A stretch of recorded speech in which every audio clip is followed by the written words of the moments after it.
Guys, welcome back to the channel. This is me, D'Angelo, and my friend Brian.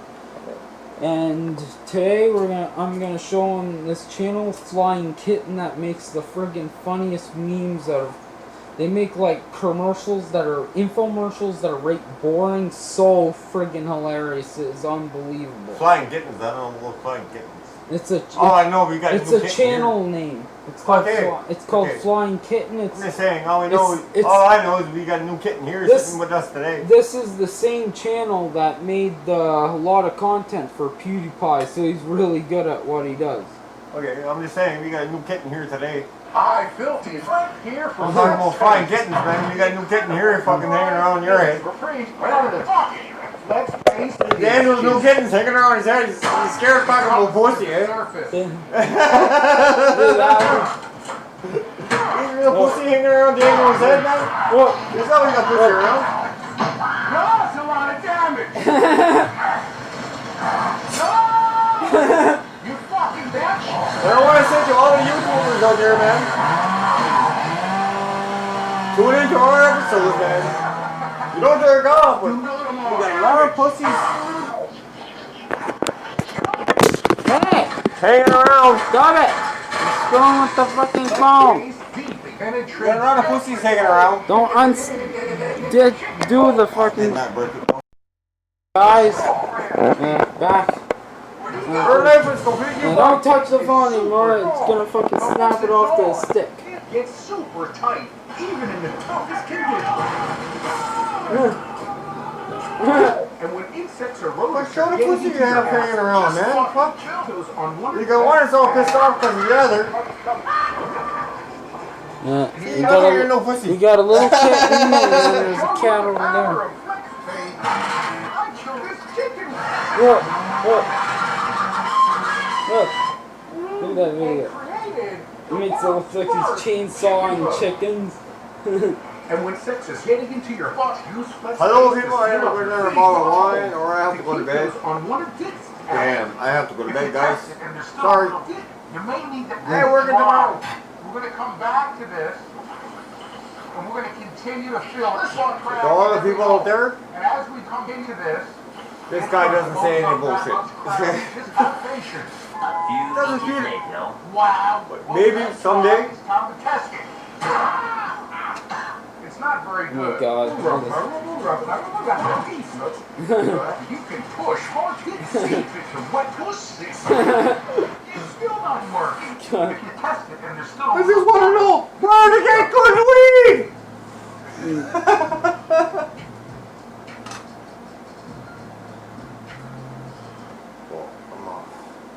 I really lived here for fuck tape. It's perfect for sex. Sorry, bud. But flex tape cuts super wide. Yeah, have it a little more.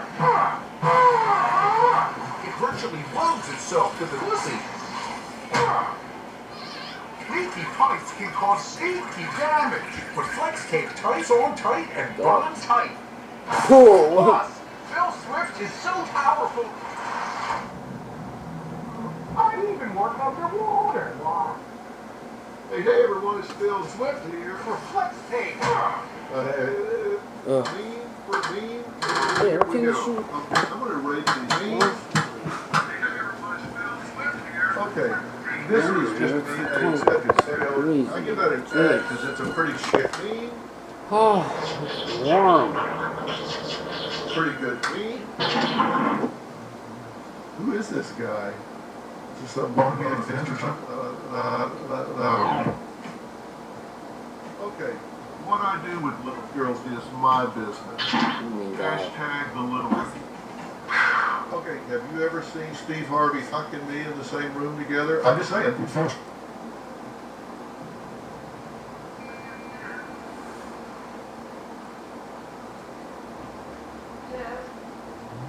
We made a top 10 Watch Mojo video! That will fix it.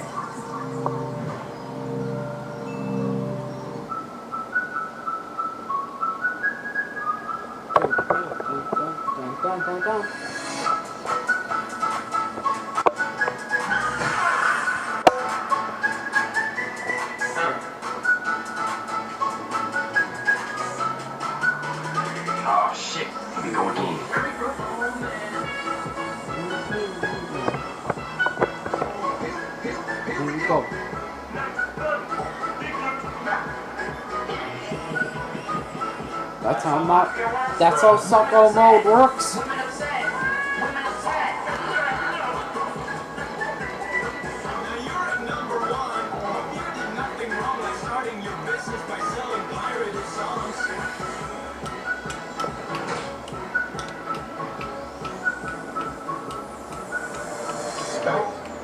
Oh, hey. I just gotta go to bed. I know we couldn't Skype tonight, but that's alright. Good night, girl. I'll see you tomorrow.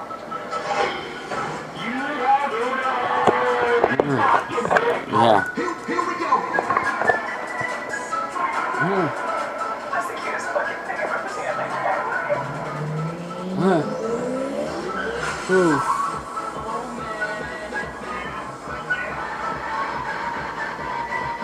Bet you don't have this clue. But you don't have this clue. Bet you don't have the biggest ball the world has seen.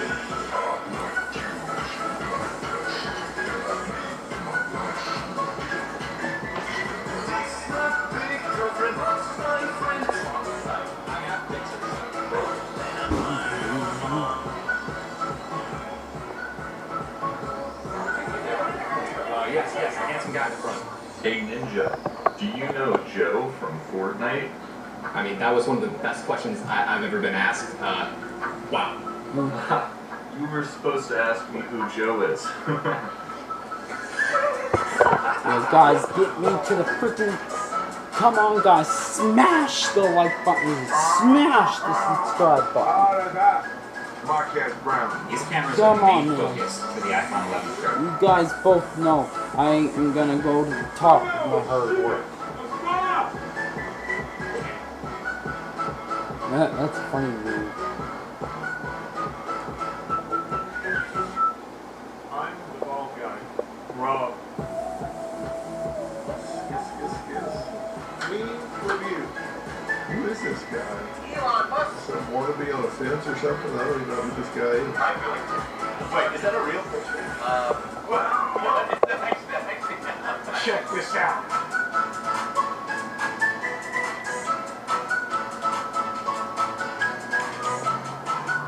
I'm fighting! Stop again! Feel that! You're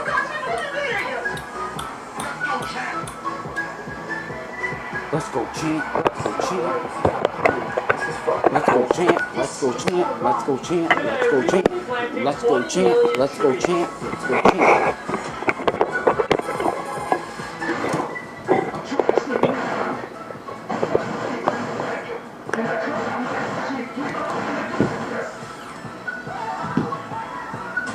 It makes him look like Lenny threw Tyler one downstairs.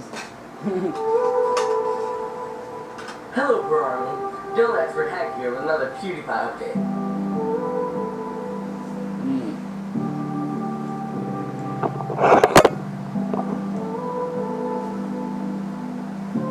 Fine job. Make stuff you're proud of.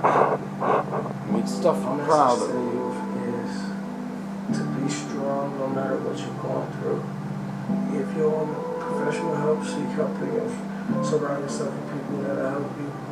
Make sure that whatever life you want, you strive for that shit. You make sure you go for that shit. Don't let anyone tell you it's not possible. Don't let anyone tell you that's not practical. Yeah. The drive you need to get it, you pull that from yourself. Because when you pull it from yourself, no one can influence it. Yeah.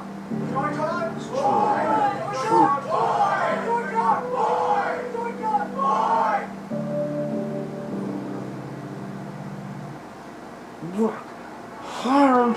We must stop the glorification of violence in our society. This includes the gruesome and grisly video games. Oh yeah, video games. Yeah, of course they try to.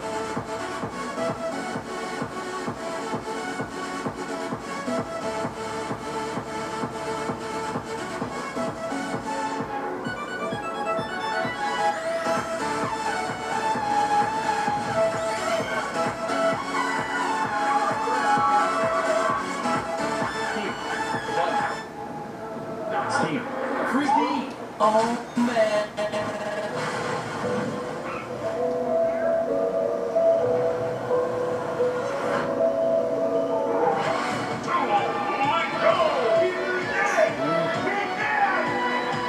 Oh.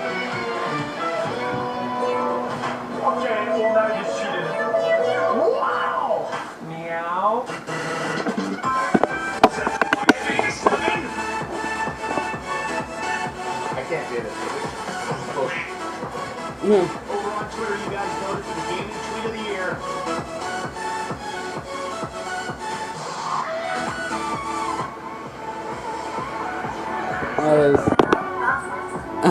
Yeah, But before we that's continue the funny. video, have you heard of an amazing free-to-play MMORPG PvP for your phone? It has over 5 million downloads and is #1 on the Google Play.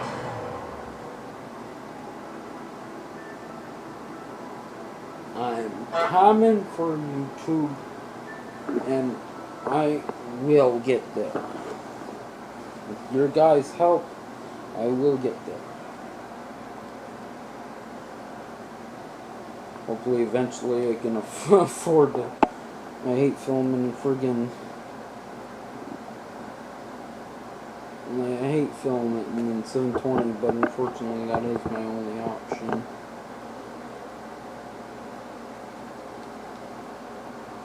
Last night I had a peculiar dream. I was shopping for movies at a Blockbuster. A store I haven't thought about in years. A store most of you probably haven't thought about in years, and some of you probably don't even know existed in the first place. But I know Blockbuster from Fortnite. I know a lot remember Blockbuster. I have so many good memories of the that. younger generation thinks Fortnite invented the Blockbuster myth, as if Blockbuster is Hercules or something. It was But good. it was a real thing and a big part of my childhood growing up. Yeah, it was a big part of my childhood too. Movie in a cold sweat and wet pants because I remembered Blockbuster and all the great things about it. Nowadays, the Blockbuster buildings look like a fucking relic of the Fallout universe. They're dilapidated and shambles or changed into something else. You'll only find used needles there from the drug addicts, or you use it as a place to meet up with your dealer who's your shady cousin and he does business by the dumpster at the old Blockbuster. It's gone. It is a dead business, and the only real example that I can think of a business that level, $6 billion worth, just crumbling in a hurry. They fucking speed ran bankruptcy. I still remember it pretty clear. I can remember one day going to Blockbuster, picking out a nice Nintendo 64 game, or really anything in that matter, a movie, The Mummy, probably for the 40th time. And then the next day, all of a sudden, the Blockbuster worked to the ground, and the shareholders have a gun in their mouth, ready to pull the trigger. The first day, they eventually will get along and everything. To research into why Blockbuster failed so spectacularly. Now, before going into this, I had the speculation that it was Netflix that killed Blockbuster. And spoiler alert, Netflix definitely did play a role in putting that nail in Blockbuster's coffin, driving that stake through the vampire's heart. But there's a lot more at play here. Blockbuster wasn't as dumb as I thought they were. Oftentimes it's stated Blockbuster thought that video rentals were the way of the future forever. 2,000 years from now, Blockbuster would still be a household name. People still renting VHS tapes. That's not the case. They knew times were changing. Oh man, my kitties, man. They overestimated how much I hope they time get they along had. soon. They tried a lot of different things that I never even heard of. So let's dive into this shit. It's trying to give my cat a kitty Let's start at the friend. beginning.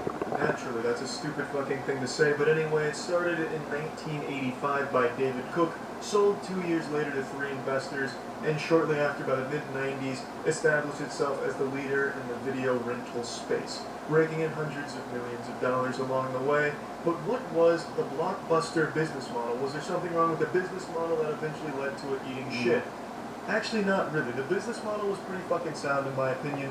What they did, Blockbuster would buy bulk movies, buy a whole shit ton of movies, and the idea was they would rent them out to customers until they made more money than they bought the video for by renting it out enough times. Not a bad idea. However, the big portion of their revenue, well, not the big portion, but a large portion of their revenue came from late fees. When you rented a video from Blockbuster, you were expected to bring it back by a certain date. If you failed to meet that deadline, you turn your homework in late, your ass gets hit with the ruler. Yeah, I remember Blockbuster. You're getting slapped with a late fee, and they were pretty hefty fines, to be honest. Late fees racked up a lot of money for them, approximately $800 million in late fees alone in the year 2000. Now, during Blockbuster's reign, they were well liked by the majority of people. I don't remember too much shit being talked about them, except for the occasional, oh, goddammit, I forgot my overdue library book here. I've had the Mummy Returns at my house for the last 6 months. This late fee's gonna shave my taint real good. So the late fees were obviously a bit of a sore spot for a lot of people, but it made sense at the time. You were renting the movie, you needed an incentive to get it back, otherwise you're gonna rent it and just keep it. And that's exactly what happened, but we'll get to that later because they dropped late fees. Wild, Wild West, fucking buildings going up in flames, people being slaughtered in the streets because late fees are gone. It was wild, but we'll get to that in a minute. The year 2000 was a really important year for Blockbuster because that same year, Netflix met with Blockbuster to propose a partnership. Netflix was not like it is in its current day with the streaming service. Netflix back then was a DVD by mail service. Netflix had certain advantages over Blockbuster. Blockbuster was brick and mortar. They had physical locations you go to, pick out your movies, rent them, take them home for the day, you can bring them back the next day, bring them back whenever you want, but you got them in person immediately, did a quick gratification. You wanted a quick movie because you were about to get laid, you'd go to Blockbuster and just pick out something real quick and you'd bring it right home. Netflix was very different. You would order your movie, and it was a subscription-based service. It'd be sent through the mail, so you'd have to wait. You didn't have the immediate gratification that you'd have going to Blockbuster, seeing the whole selection and getting what you want. You would have to wait for it to come, and you'd have to send it back, so it was a bit cumbersome for a lot of people, but it had one huge advantage over Blockbuster. There were no late fees, and since there was no brick-and-mortar shops for Netflix, it had a lot lower costs. There wasn't as much overhead, and it was a pretty consumer-friendly business model. Netflix was a DVD service. But during the time in the year 2000, Blockbuster wanted nothing to do with partnering with Netflix. A lot of people speculate it's because Blockbuster believed video rentals in person would always reign king, but that's not the case. Demonstrated by the fact that Blockbuster did try the DVD by mail service, the on-demand service, the streaming service. We'll get to those in a minute, but they did try those things. The problem was they tried them so late. Obviously, if they had acquired Netflix, it'd be a whole different world. Blockbuster would probably be the one world government by this point. It was massive. Now, you obviously know what happens next. Netflix blows Blockbuster out of the water, and it's absolutely massive. Not a lot of good but memories from Blockbuster didn't Blockbuster. think that it was going to be as quick as it was, and that was what eventually led to their undoing. Blockbuster tried a lot of different things, but while they were experimenting with new ways of veering away from their primary Why income, isn't rentals, Blockbuster still around? Even with they the had streaming 9,000 service. locations by 2004. They had Now more there is a movies. single location left Like in Netflix 2019, doesn't have any. and that location is in Oregon, Bend, Oregon, if I'm remembering correctly. But what my point is, during the year It 2000 doesn't have 2004, they were still opening Blockbuster a had a lot shitload of more. stores. There was a Blockbuster at every fucking New square releases block. everywhere. You couldn't throw a rock without hitting a Blockbuster somewhere. They were still expanding massively while still relying on a kind of obsolete business model at this point in time because Netflix was proving to be the consumer's choice at this point. Growing up, I didn't know about Netflix. My parents were diehard Blockbuster fans, enthusiasts. Blockbuster phone fingers, so we stuck with Blockbuster till the bitter end. But I understand looking at the data now, Netflix was on the rise, killing it the entire time. But the reason Blockbuster walked away from the Netflix deal is because they preferred to compete with Netflix, and they were attempting to compete. They weren't so ingrained in their ways that they weren't willing to try new things. They partnered with Enron to create a video on demand service, a streaming service, and it's not too dissimilar from what Netflix did. The problem was Blockbuster didn't dive in with both feet. They just dipped the tip of their dick into the water to test it out, and while they were doing this, still opening new stores as profits were dwindling, and they didn't commit to trying this new business model, the VOD, video on demand, and Enron goes bankrupt, the entire service crumbles, and they just kind of brush it away. It's a loss, and it would have probably saved the company. They could have adapted on the curve, been ahead of the game, 2 steps, 3 steps ahead of Netflix, way fucking ahead of them, but they didn't commit because they wanted to stay primarily video rental. They didn't want to go too far out of their comfort zone, but they did recognize that things were changing. They just underestimated how fast those things were changing. There's one near you. Wow, what difference? So after the Enron experiment completely dissolved in 2001, which it was an extremely innovative idea for its time, it's a real fucking shame that it didn't jumpstart streaming videos, but once Blockbuster kicked its shit on that one, they tried again to stay relevant with the changing times in August of 2004 when they announced their own DVD by mail service. And it sounds pretty similar to Netflix because it is. It's exactly what Netflix was offering, but shittier. Netflix had established itself as the go-to for DVD by mail. They were efficient, they were fast, they were friendly, they had the good graces of everyone on their side, and Blockbuster was clearly just trying to milk the tits of this cow, trying to get in because they knew shit was about to get bad for them. 2004 was the last year that Blockbuster saw profits. After 2004 is when Blockbuster noticeably nosedives. $6 billion in 2004, 2005 it drops to $5 billion, and it only keeps dropping hard as shit. Now, in 2004, they also got rid of the late fees. Going into 2005, they decided to outright drop the late fees and do an entire massive marketing campaign about the absence of late fees, which was a bit misleading because they weren't entirely gone. But I'm sure if you grew up in the 90s or even the early 2000s, you probably remember the Blockbuster commercials where you had the Twitter mob of angry people with pitchforks, pickaxes, and signs all marching towards a Blockbuster saying, we don't want any late fees. Then Blockbuster dropped the thing that says no late fees, and then everyone stunned and cheers, yeehaw. Those commercials were all over the place. This was their Hail Mary for the most part. Late fees were always their Achilles heel. That was the one thing that people didn't like about Blockbuster, but it was a necessary evil because if you don't have an incentive to bring the movie back, no one's bringing that shit back. So during this revolution of no more late fees, what would happen is Blockbuster gave you a 7-day grace period after the due date. So if you brought the movie back late, but it was within that 7-day grace period, you didn't suffer any punishments, you were let off, your sins forgiven, absolved. But if you still refused to comply to Blockbuster's demand, you were then charged for the entire cost of the movie.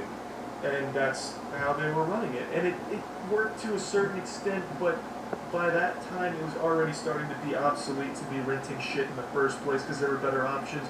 And in a last-ditch effort to save Blockbuster's dying business model, in 2006 they launched Blockbuster Total Access. Full goatsy assholes getting fully stretched, there's no prolapse, subscription-based DVD rental online, the whole nine. The last attempt for them to jerk off and ejaculate into this market, this beast that they helped create, to try and stay a relevant company. And it actually worked for 1 year. One glorious golden year, baby, that those execs are still looking back on with a semi-chub.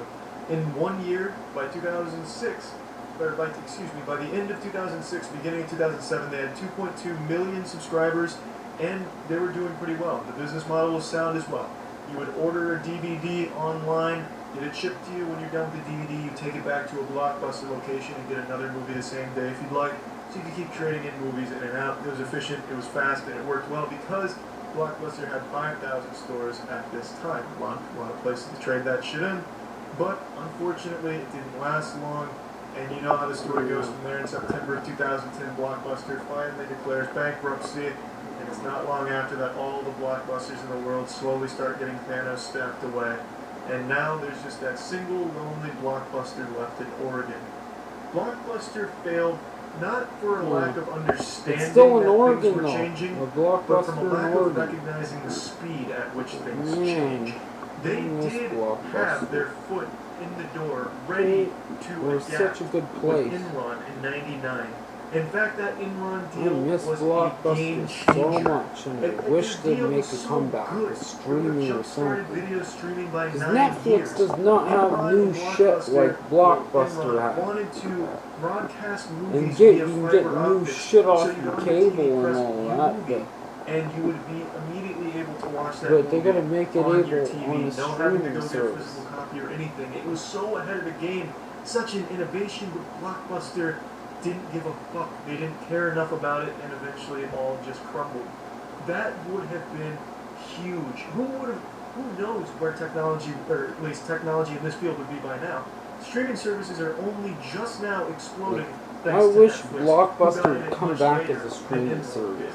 It's really a wild thing to Because think they had about. new releases of everything. Really Like, there wasn't no movie you couldn't find there. Netflix, man, you could spend forever looking for a movie there.